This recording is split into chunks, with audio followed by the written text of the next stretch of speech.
इफ्तिखार साहब, मैं आपकी जानिब आऊं। सलमान अकरम राजा साहब ने कहा है दूसरी पार्टियों को साथ मिलाने के लिए इत्तेहाद किया गया, जो भी जैगम साहब भी बात करते हैं, मगर कैसे? क्या इमरान खान महमूद अचकजई में नवाबजादा नसरुल्लाह खान जैसी खसूसियात या सलाहियतें देख रहे हैं कि वो कुछ डिलीवर कर देंगे पीटीआई को? मैं इंतहाई एहतराम करता हूँ अचकजई साहब का ज़ाती तौर पे, लेकिन उनमें वो सलाहियत नहीं है जो नसरुल्लाह खान साहब में थी। और वो एक दिन में सलाहियत पैदा नहीं हुई थी, वो एक तसलसल था उनकी कोशिशों का। जब वो जुल्फ़िकार अली भुट्टो की मुखालफत कर रहे थे, जब वो प्राइम मिनिस्टर थे जुल्फ़िकार अली भुट्टो, तब से वो उनके मुखालिफ धड़े में शामिल थे।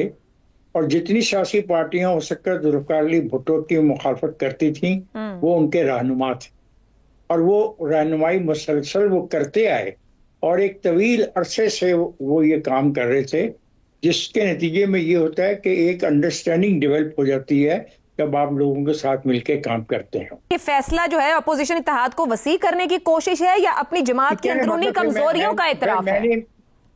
नहीं, मैं नहीं बोलता ना, अगर आप मेरी बात सुनने को तैयार ही नहीं है तो व्हाई शुड आई टॉक। नहीं, मैं कह रही हूँ इशू टॉपिक पे वापस आ जाएं कि पीटीआई ने ये फैसला या इमरान खान ने ये फैसला इत्तेहाद को वसी करने की कोशिश है या अपनी जमात के अंदर की कमजोरियों का इतराफ है? आप ठीक कह रही हैं जी, ये जमात की कमजोरियों का होगा। आप जानना नहीं चाहते कि ये दो लोग कौन है, इनका रोल क्या हो सकता है, इनका रोल क्या है, इनकी जरूरत क्या है, इनकी अहमियत क्या है, वो चाहता क्या है। अगर आप इस पर डिबेट ही नहीं करना चाहते तो ठीक है, चलें बताइए क्या चाहते हैं, बताइए इमरान खान क्या चाहते हैं? इमरान खान इस मुल्क में एक अनारकी का रवैये को जारी रखना चाहते हैं। वो संजीदा है ही नहीं और इसी गैर संजीदगी की बिना पे वो अपनी पार्टी को भी तबाह कर रहे हैं और पूरे के पूरे निज़ाम को डायनामाइट करने का जो फैसला किए बैठे हैं, उसमें मुसलसल दिन रात अमली तौर पे हर वो कदम उठाते हैं जो उनको नहीं उठाना चाहिए। इतनी इंपॉर्टेंट बात की है जैगम ने, अगर आप नहीं समझना चाहिए आप ना समझें। ये दो ओहदे आइन के अंदर बहुत सारी ऐसी चीजें हैं जहां पे लीडर ऑफ द हाउस और लीडर ऑफ द अपोजिशन का ये एक मुकाम पे इकट्ठा होना लाजमी है।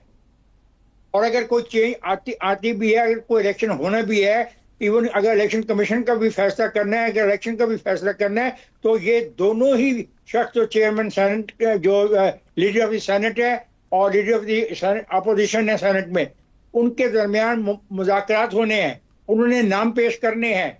उन नामों की नाकामी के बाद फिर रोल आ जाता है स्पीकर का, फिर रोल आ जाएगा अदालतों का। आप ये बात ही नहीं करना चाहती, आपकी मर्जी है। ये जानबूझ के उसने ऐसा फैसला किया है कि बिल्कुल ये मामला आगे चले ही ना और ये क्यास जारी रहे और ये जो अनसर्टेनिटी मुल्क में है उसकी पैदा करदा हो सकता है वो जारी रहे और वो समझता है कि उस अनसर्टेनिटी की मौजूदगी में उसको रिहाई मिल जाएगी। ये है उसकी खेल। ठीक हो गया, ठीक हो गया। वो संजीदा नहीं, अनारकी चाहते हैं, ये खेल खेल रहे। इफ्तिखार साहब कहते हैं शहजाद साहब, अगर मकसद मुज़ाहमती बयानियां तेज करना है तो इमरान खान के अपने कैंप में भी हॉकिश लोग मौजूद हैं, वहां से किसी को लिया जा सकता है। आप समझते हैं कि अचकजई के पास वो ताकत मौजूद है, जल्द से जुलूस, एहतजाज या कोई बड़ा इत्तेहाद बना सकते हैं ताकि कोई प्रेशर ग्रुप बनाया जा सके? इस फैसले के पीछे आप क्या रीजन समझते हैं?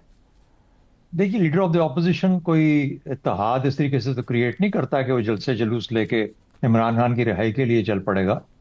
और leader of the opposition parliament के अंदर उसकी खास जिम्मेदारियां हैं और उनको निभाना होता है। पहली बात कि क्यों ऐसा किया गया, मेरे ख्याल में इसलिए किया गया कि जिस किस्म की तकसीम पीटीआई में ऑलरेडी हो चुकी है उसको ज्यादा ना बढ़ावा दिया जाए, क्योंकि कोई किसी के साथ मिल के चलने के लिए तैयार नहीं है। और अगर उसके बारे में टाइम हुआ तो हम बात भी कर सकते हैं कि ये ऐसा क्यों होता है कि पार्टियां इस तरीके से बिहेव करती हैं या लीडर्स, पार्टी के लीडर इस तरीके से करते हैं। बहरहाल एक तो ये वजह, और मेरा ख्याल है कि मौलाना फजल रहमान ने दोनों ही जो बातें की हैं बड़ी हद तक दुरुस्त हैं, ऐसा ही है। लेकिन क्या ये किसी और पार्टी में ऐसा नहीं होगा, ये कहने की बात है, क्योंकि उनके लीडरान पार्लियामेंट में खुद मौजूद होते हैं, इसलिए या वो खुद से ये काम निभाते हैं, ये जिम्मेदारियां निभाते हैं, या किसी को अपने नंबर 2 को ये जो उनके मौजूदगी के अंदर किसी को ये जिम्मेदारी दे दे। अच्छा, बहरहाल एक तो ये होगी। दूसरी बात, मेरे ख्याल में बड़ी पते की बात की गई कि कुछ ऐसी तैनातियां होनी हैं खासतौर पर इलेक्शन कमीशन के लिए जिसमें गालिबन उस लेवल की सीनियरिटी जिसको कि गवर्नमेंट भी सीरियसली ले, यानी अब उमर अयूब साहब जो बेशक बड़े काबिल लीडर हैं और मेंबर ऑफ द पार्लियामेंट हैं, लेकिन गालिबन उस तरीके से उनकी मौजूदगी को सीरियसली नहीं लिया जा रहा था जिस तरीके से कि रिक्वायर्ड था कि वो मिलके प्राइम मिनिस्टर के साथ कोई इस किस्म के फैसले कर पाते। शायद चकजई साहब के आने के बाद इसकी तरफ जरा थोड़ा सा ज्यादा आसानी हो जाए और पीटीआई अपने उनके थ्रू अपना मामला तय कर पाए। उनकी जिम्मेदारियां टोटली मुख्तलिफ हैं। जहां तक जलसे जुलूस करने का या इत्तेहाद बनाने का तल्लुक है, वो तो बाहर की बात है, वो सड़कों की बात है, वो पार्लियामेंट की बात नहीं। तीसरी बात, क्या ये यूनिक है पीटीआई के लिए? जुल्फिकार अली भुट्टो की मौजूदगी में कौन माइका लाल खड़े होके उस तरीके से बात, हाँ थे 2-3, लेकिन उनका फिर हशर वही हो जाता था थोड़े अरसे के बाद जो कि, और उनको रिस्पेक्ट दिया जाता था। मैं आपको बताता हूँ उसकी वजह क्या है। वली खान की मौजूदगी में कोई और बात शायद गालिबन नहीं कर सकता था, उनकी मौजूदगी थी, वो खुद अपनी जगह पे। उनके मुफ्ती महमूद साहब, फजल रहमान साहब, इसी तरीके से नवाज शरीफ साहब, पेट्रन, यानी इन लोगों के जो बानी होते हैं पार्टीज के, जो कि मूजिद हैं पार्टियों के, बनाने वाले हैं, उनकी मौजूदगी में उनका जो फिगर होता है वो लार्जर देन लाइफ होता है। इमरान खान और पीटीआई, अभी दोनों पीटीआई के लिए इमरान खान अभी है, इमरान खान जिंदा है तो इसलिए उसकी मौजूदगी उस लेवल की है। उसकी मौजूदगी में नीचे क्यों से लोग नहीं आते, वो दूसरी बात है। देखिए, हमारा निज़ाम है, इसको कहना चाहिए, और मैं आपको कहता हूं ये ताबेदारी निज़ाम है।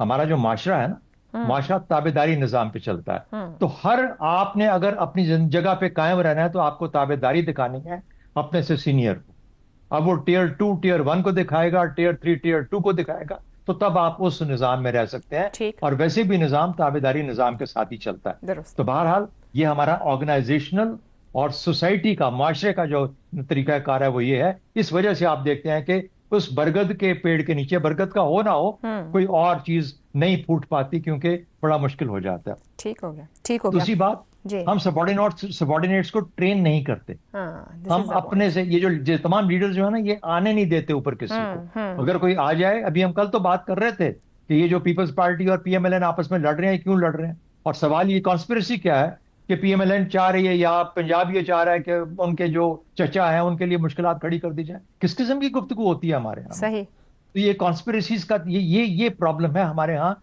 कि जब तक आपका कोई डेप्टी या लोअर बंदा बैठा होता है तो उसके खिलाफ फिर कॉन्स्पिरेसी स्टार्ट हो जाती है और मुश्किलात खड़ी हो जाती हैं। तो निज़ाम ही इस किस्म का है, तो मेरा ख्याल है कुछ भी चीज मुझे और नजर नहीं आती। ठीक हो गया जी। इफ्तिखार साहब, मैं ये कहना चाह रहा हूँ कि देखें, इस वक्त सबसे अहम चीज जो पेंडिंग पड़ी है वो है इलेक्शन कमिश्नर की तैनाती। ठीक। चीफ इलेक्शन कमिश्नर की तैनाती का अरसा गुजर गया है और हुकूमत के साथ अभी तक अपोजिशन ने कोई नाम दिया नहीं है।